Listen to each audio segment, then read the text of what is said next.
Hi, it's Nikki and welcome back to Live a Little, your cozy corner of the internet where we discuss all of the in-between bits of life. The messy, honest and unfiltered parts, but we do it all judgment-free around here. It's the place that you can come to when you don't feel like you have that person to talk to about them. So, for today, I wanted to do an episode where the title might sound a bit confusing or a bit harsh, but hear me out. I have learned in the past year that I am a kind person now, not a nice person. And I know some people will hear that and think, but surely you can be both. You can be nice and you can be kind. And that's kind of contradictory because nice is a form of kind. And maybe in an ideal world you can.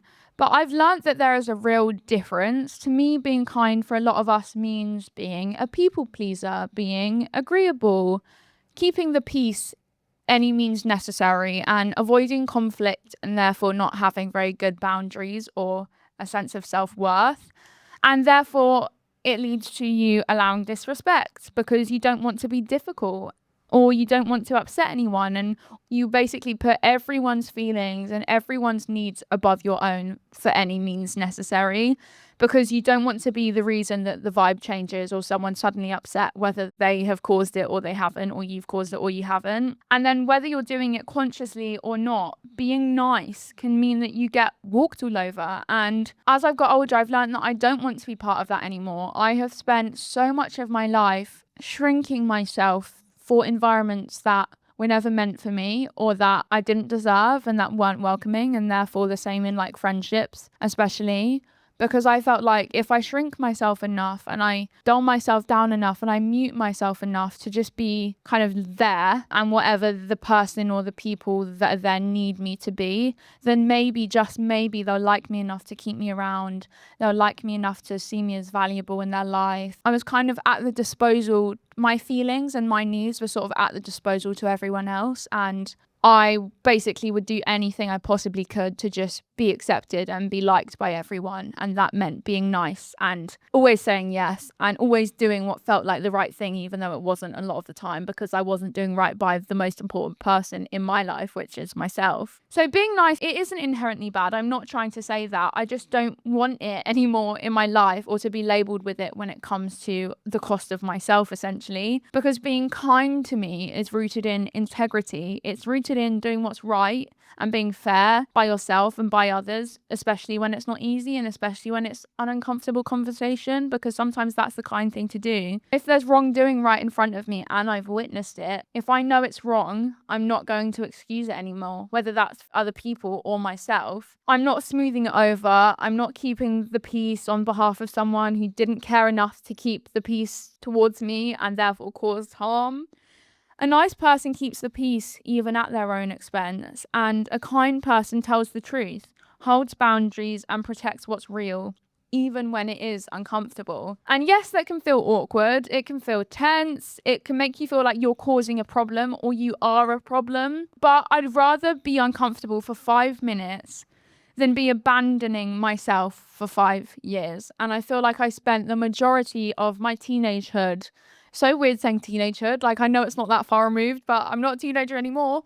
There's no teen in my birthday, or not my birthday, no teen in my age. But yeah, I spent so much of like my early teens putting myself into positions or finding myself in positions with people, especially, you know, like friends at my school that were not great and that were really uncomfortable for me to be in. But I felt like I had to just do anything, any means necessary to hold on to what I had there, even if it was literally just like a shred of a friendship or a relationship with someone. It was like, well, that's probably all I can get. I was so scared of confrontation. I still am. Like, the last thing I want is to confront someone. You literally could not pay me enough money to confront someone. I find it so uncomfortable. I find it honestly quite unbearable, even if I know they've done something wrong. I'm a little bit better with that now. Like, if I know there is literally a wrong and a right and I'm not in the wrong, then I find it easier to have that conversation because I know that there's like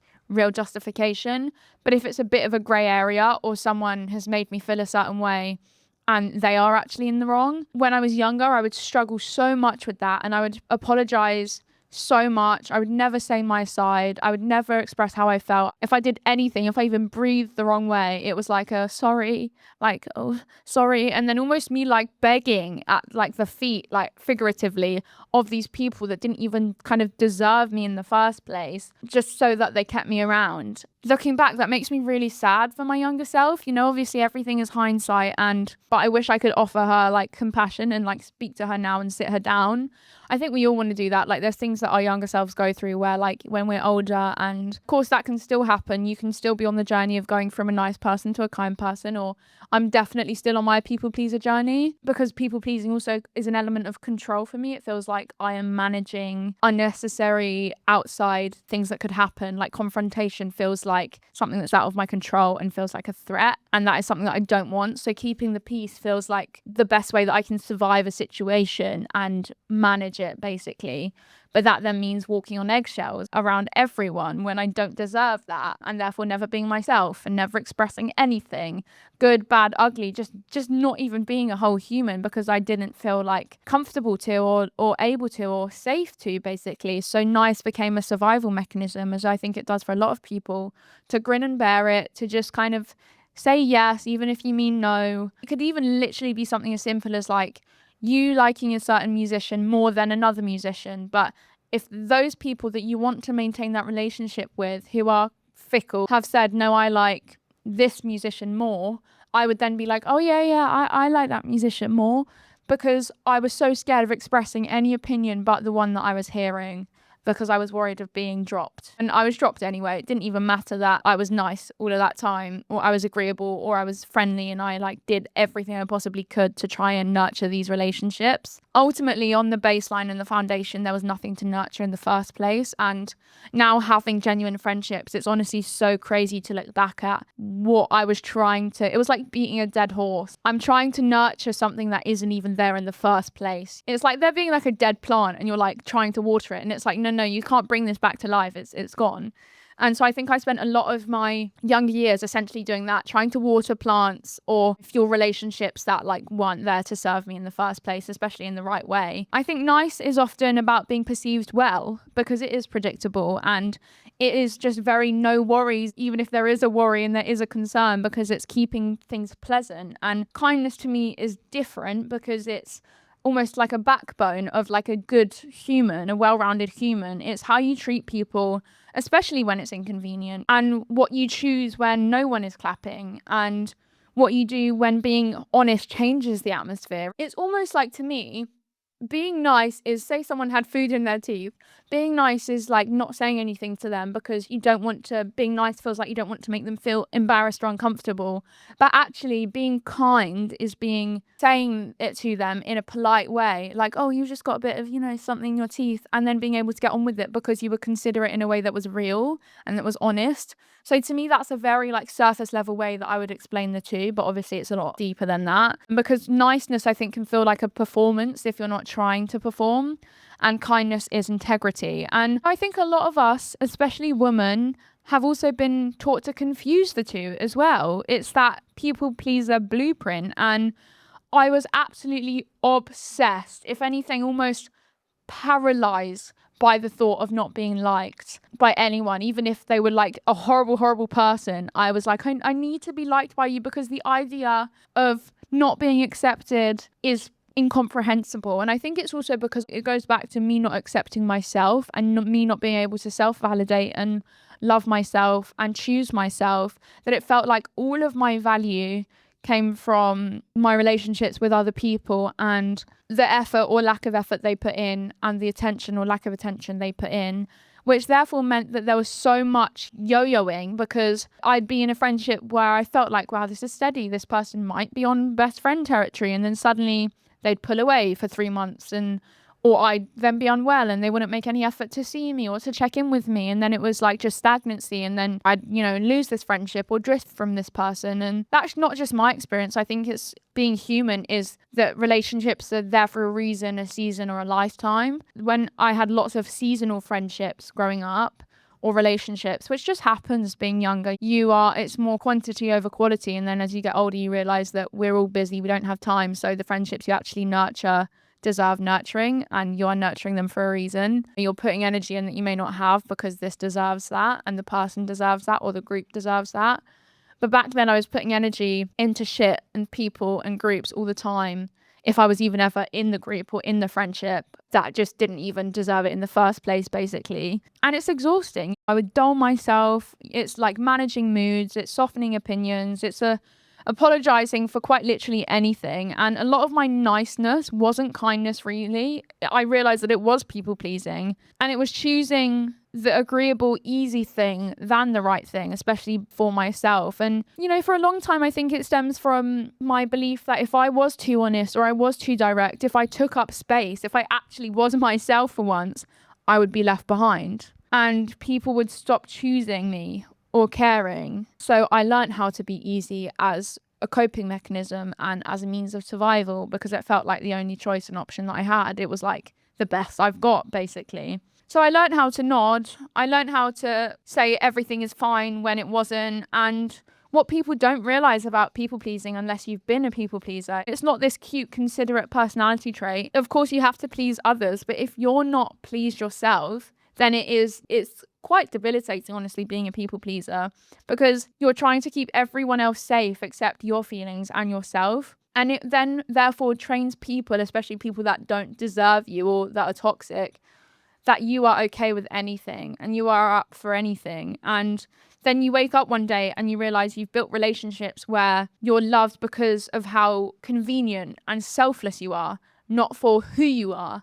And I think that's what I realized when I was younger, is a lot of my friendships were, or I wouldn't even call them friendships, honestly, but relationships with people when I was younger, I was just there for either convenience or because they wanted something out of me. Because at the time I had my YouTube channel, and quite a lot of my friends kind of were like, oh, she's Nikki Lily, I want to spend time with her, I want to film YouTube videos with her, I want to get into her life and her circle. And I'm not saying that everyone was like that, but I definitely had some examples of that in my life. It was really difficult. I think the deeper truth for me under it all as well is that I have felt like a burden for most of my life. And I have talked about this in quite a few episodes now, especially when I got my eating disorder, and not really telling anyone for a long time that I had problems because I didn't want to add another issue towards my parents or my family, because it felt like, oh, and another thing, here we go, another issue that you've created, even though I never created it in the first place. I never wanted to be a problem or an issue to anyone. I didn't want to complicate things.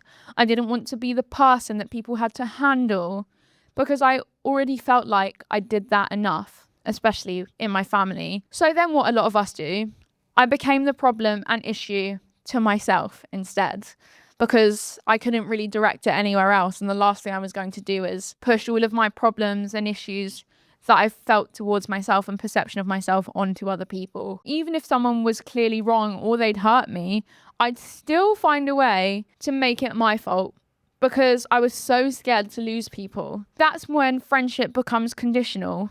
Growing up, I put up with a lot of shit with friends and people that I shouldn't have.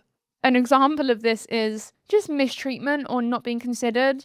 I was in a 3 friendship, so it was 2 girls and me. This was in like year 7 and 8, and they were very, very good friends, very tight. And we were all in the same form together at high school. They would always hang out and not invite me. And then one day I initiated, like, oh, should we go to the cinema or something? And then go back to someone's house. So we went to the cinema, we watched a film, that was fine. Again, still very much a 2-person conversation, and then me being the third wheel. That was okay, it was tolerable enough. And then we went back to one of the girls' houses. They'd basically created a YouTube channel at the time, and they said that they wanted to film a video on their iPad, and they asked me to hold the iPad the whole time the 2 of them filmed the video. And that is an example of where inconsideration and putting up with things you don't deserve means that you're nice and you get walked all over. And look, I never have an issue with, like, by all means, let's film the video. I will help you with your channel. I will, do whatever. It's not an issue of like, why am I not in the video? It's the deeper issue of like, this has been done for a reason. It's a pattern of you not including me and thinking that I'm only good for holding the camera. That iPad could have easily been set down on a table, but no, you asked me to press record and basically be your recorder of the video while I'm at your house. Is that what we're going to do while we're hanging out? Is I'm just going to sit here while you two have fun in front of the camera and just record you? No. I remember my dad messaging me saying, oh, what time do you want me to pick you up? And I initially was like, oh, in a couple of hours when I got to the girl's house. And then I messaged him and said, can you pick me up now? And I just wanted to leave. And I've had so many examples of that, or people saying, oh, I'll meet you here at lunchtime. And then I've waited there for 5 minutes, 10 minutes, 20 minutes, and they've never shown up. They've not even considered me or like thought of me enough to remember that you've literally arranged to meet me. And that's happened multiple times. And then I'm too scared to try and find somewhere to sit by myself in the lunch hall because I'm also too scared to be seen alone, which tracks back to our episode about spending time alone and being seen alone and how that's a deep-rooted fear for me.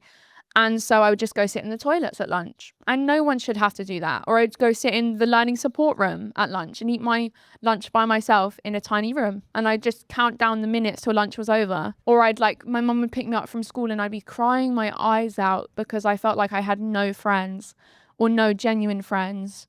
It was really, really hard. It's almost like watching a party and everyone kind of seeming like they're having a fun time, they're dancing, and you're kind of like on the periphery of this party where like the door's slightly open, but you just can't get through it because no one's there to, on the other side, open that door for you and help you and consider you.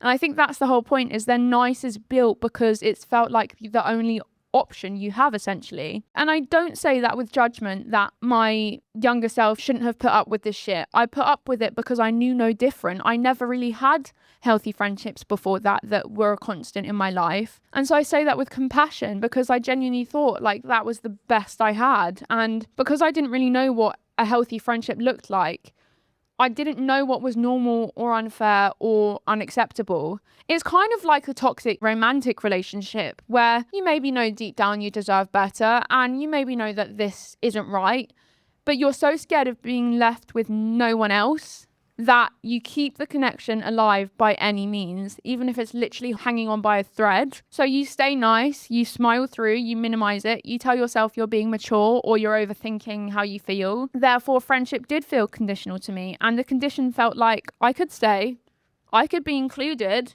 I could be kept, just, kept as long as I didn't cause problems or raise an issue or an opinion, as long as I didn't have needs that took up too much space or more than the other people's. So basically, for as long as I can remember throughout my teens, I was a bit of a doormat. And that put me in situations that now I would never let myself get into. And if I saw someone in those, my protective instinct would kick in. And it's not to say that I now have no people-pleasing tendencies. I 100% do. They're inbuilt into me. I'm less rose-tinted glasses now, where if I'm being taken advantage of, I can see it. Whereas before I was like, no, I'd make excuses for them all the time. And I think that's what the problem is, basically, is when you're not able to see outside of what you're dealing with because you've never had any different to compare it to.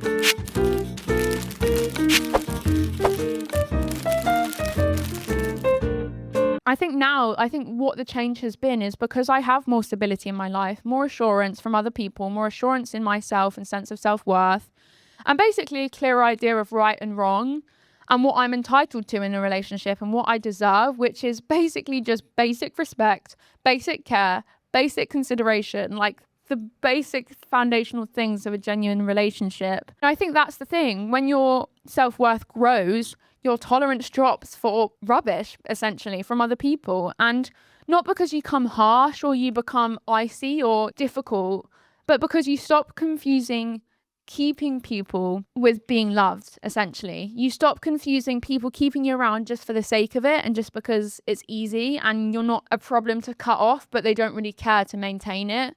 You stop thinking that that is love and that is care and that is them being friendly and caring about you. And my mum has that superpower that I feel like all mums have, where she could read my friendships before I could. I'd have like a couple of different girls or friends coming around after school and she'd pick us up from school. She'd drive us home.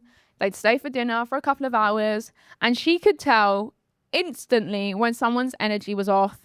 She could tell when I was either being mistreated or used, or just when that gut feeling that something didn't feel right. And I would be excuse after excuse. I'd be like, no, you don't know them. No, they're just shy. No, this, no, that. I'd defend people who just didn't deserve defending. And I'd rationalize their behavior that would be unacceptable, because I'd rationalize behavior that, if it happened to someone I loved, would be unacceptable, or me now, because I wasn't looking at friendship clearly. I was looking at it through fear. And it was, fear of conflict, fear of losing people, fear of being left with no one. And then inevitably, the thing my mum could see from the beginning would happen. She'd be proven right. They'd, without better words, like fuck me over or drop me, and she'd be proven correct. And that's such a painful but important example of how being nice can cloud your judgment. Because when you're terrified of losing something you feel like you've never had, belonging, a group, closeness, you'll tolerate things that are wrong for you. You will, and you'll just put up with them because you feel like that's all you've got. And you'll keep the peace even if the peace is costing you yourself and your identity and your sense of self-worth. And I think I've spent a lot of my life also masking. I think it's almost been a bit of, again, a survival where it's felt less draining sometimes in the moment, because if I became the version of myself that caused less friction, that asked less questions, that was the least uncomfortable for other people, I could get through things with less stress because I'm not really presenting myself anyway. So if I mask and they reject me or they drop me, I will feel less personally affected by it because I never really showed my full cards on the table in the first place. But I think that was built out of self-preservation and through the things I've been through when I actually did put my cards on the table and they just glanced at them and then shoved them away, basically. I think that's because so much of my life has felt out of my control. And so saying the right thing and being nice, keeping the peace, even when it was to the detriment of myself, gave me the illusion of control. Okay, if I can't control everything in my life, but I can control this interaction maybe, I can control whether this becomes confrontation or just an easy surface level thing to maneuver. I can control whether someone gets annoyed with me. I can control whether I'm disliked. So you do damage control before there's even damage that's been done. But the cost is huge because then you end up walking on eggshells with everyone that you shouldn't be. And that is not peace. That is anxiety dressed up as politeness. Niceness is almost emotional suppression. I don't think people talk enough about the fact that being nice all the time is so incredibly draining because it leaves you no room for the full range of emotions that we need as human beings. Sadness, anger, betrayal, disappointment, frustration, all of those things. If you want to scream because you want to scream and let it out, it's like doing that with a pillow over your face. It's like you feel like you have so much to say, but you just can't. You can't, because if you do, then everything's going to go to shit, basically. All of the relationships that you've tried so hard to hold on to, even though there's nothing there in the first place. So when you're committed to being nice, those emotions start to feel bad, feeling a bit angry, feeling a bit upset. The moment that they creep in, you instantly feel guilty for feeling things that are so valid and doesn't make you a bad person at all. You convince yourself that being angry makes you a bad person and that expressing hurt makes you difficult or it's uncalled for. And so setting boundaries feels selfish or feels embarrassing or feels dramatic. So you suppress it, you swallow it, you smile through it. And you tell yourself you're protecting your peace, but really you're just delaying the inevitable while sacrificing your own peace in the process. And over time, I think it can take your identity. I mean, it definitely took mine for a while, because if you're always trying to be yes, agreeable, okay, yeah, whatever you want to do, yeah, that's fine. You start painting the same with the same brush as the people around you, even if you don't actually like the art that's being created. That's a little metaphor for you. And so you adapt your opinions, you adapt your interests, you laugh at the same jokes, even if you don't find them funny. You say you love the same things, not because you truly do, but because it feels safer. Because it leaves you no room for disagreement. And it sounds silly, but it could literally be something as small as having a different opinion of musician, like I've said.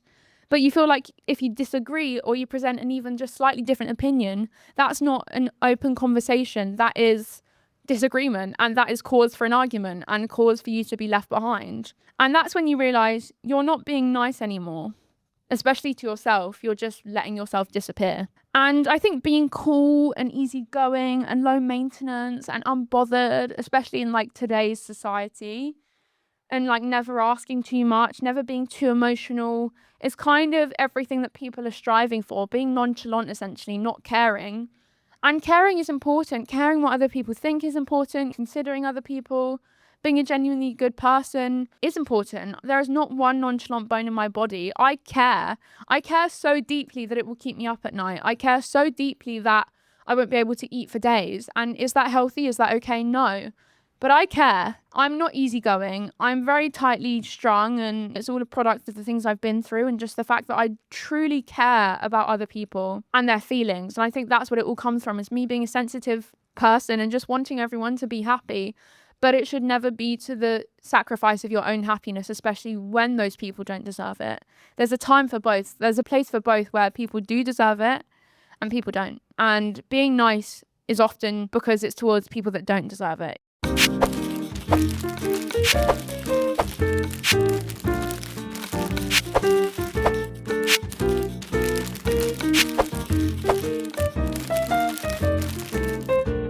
Kindness doesn't always have to look soft. Sometimes kindness looks like telling the truth early, or delivering something that's hard, holding a boundary even when something means that it will lead to disappointment for someone, saying no without a TED Talk explanation, which I used to do all the time. If I didn't want to go to something or I couldn't go to something, I would feel like I need to send a paragraph essay to explain myself, so there was no room to be misconstrued or misunderstood or seen as being rude or like I didn't care.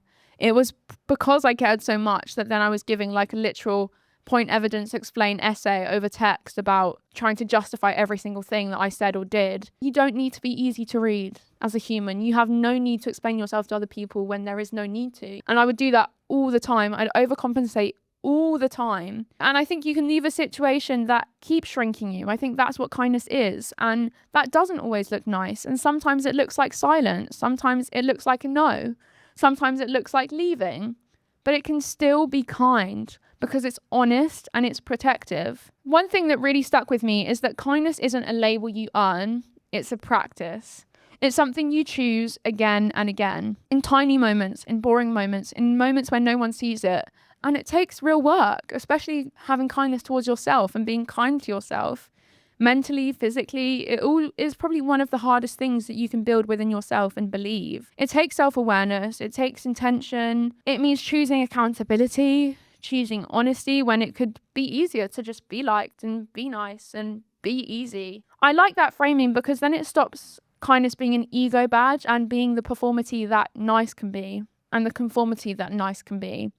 It becomes something that you try to live by and that you practice rather than it being something that you just are and a label, because everyone can slap a label on anything, left, right and centre.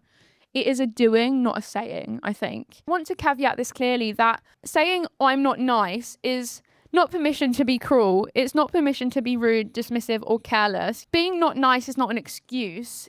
I still believe in softness and I still believe in empathy. I'm an empath.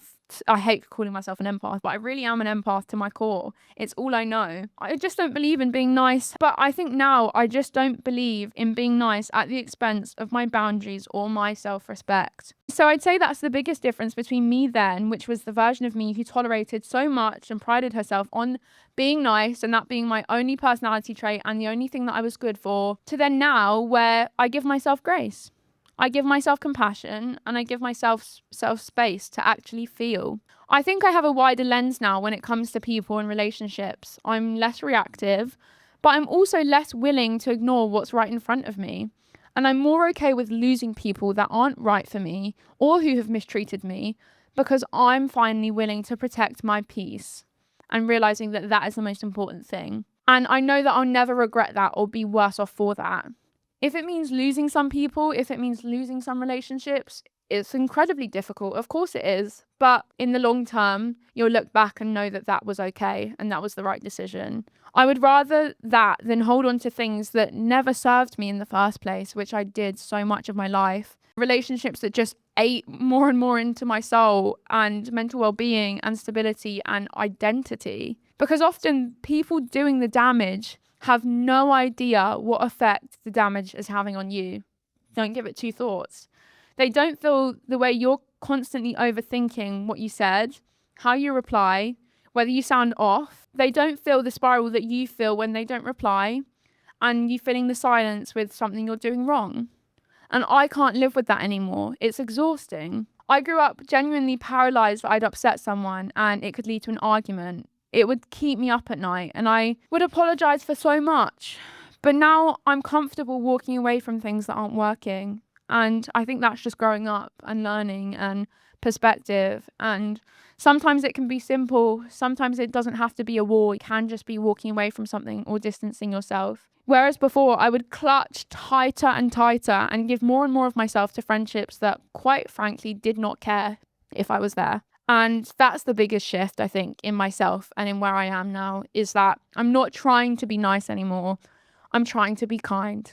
And that includes myself more often than not, really. So I want to leave you with something that I found recently that I have kind of been applying a lot to my life, that you may know it, you may not. It's not my original sentiment, but it really, really helped me put into perspective relationships in life, especially when I was struggling to kind of get over relationships that maybe haven't gone the way that I originally thought that they would in my life. So there's a theory I live by now, and I think it comes from having more assuredness in myself, more appreciation for myself, and more love for my own inner world. Because when your foundation is solid in your life, it becomes less shattered by the external people that come in and out of it. So I want to leave you with the train station theory. Life is a train station. People get on, people get off. Some ride with you for a stop, others for a few stations, and a rare few for the whole journey. Don't grip too tight. Don't beg them to stay.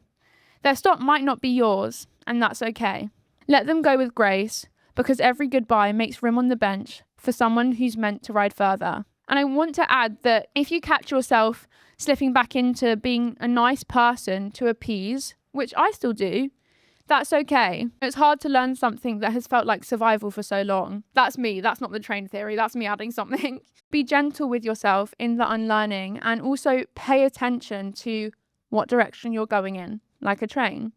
Because if you realise you're on the wrong train, in the wrong friendship, the wrong dynamic, the wrong version of yourself, you can get off at the next stop. There's always time. You're not trapped. But the longer you stay on the wrong train, the harder it is to get back. Not because you can't, but because you start abandoning yourself in smaller and smaller ways until it feels normal. So get off earlier if you can. I have comfort now in knowing that I was kind in most situations in my life. I did what I could, and I showed up with integrity and with a kind heart. I tried, and I can sleep at night knowing that to be true of all things. I can sleep at night knowing that I gave myself compassion and I gave the situation compassion. And in a really uncringy way, being kind is honestly one of the hardest and bravest things you can do.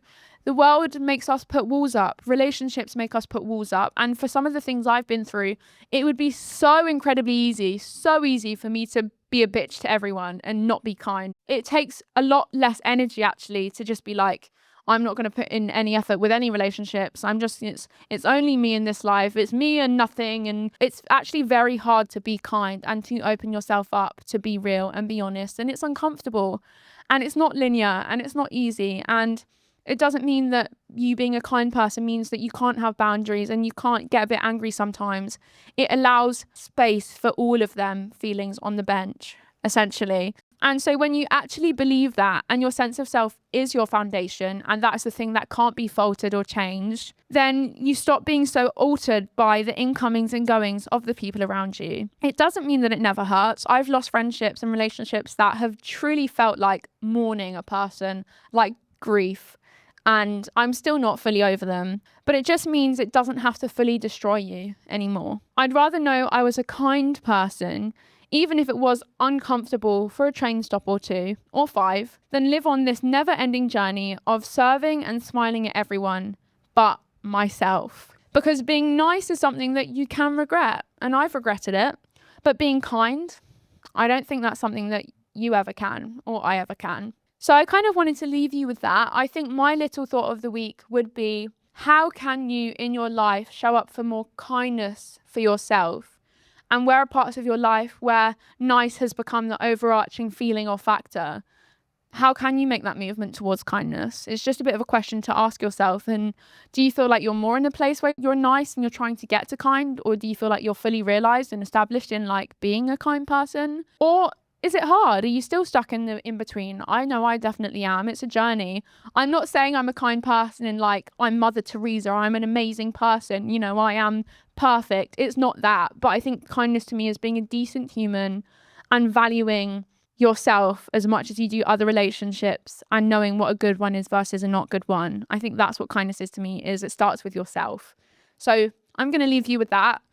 I love the train station theory. Sometimes we just need little theories and things to help us make sense of the things happening in the world when it feels so hard to make sense of, especially in today's world. It's so hard at times. And so I think little theories like that to put in your pocket and make sense of things can just help you even for the moment you're in that spiral. I know it does for me.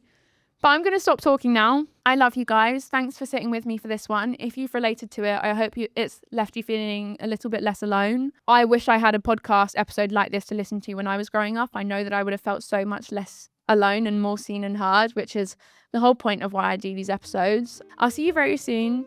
And as always, remember to be kind to yourself and live a little. Bye.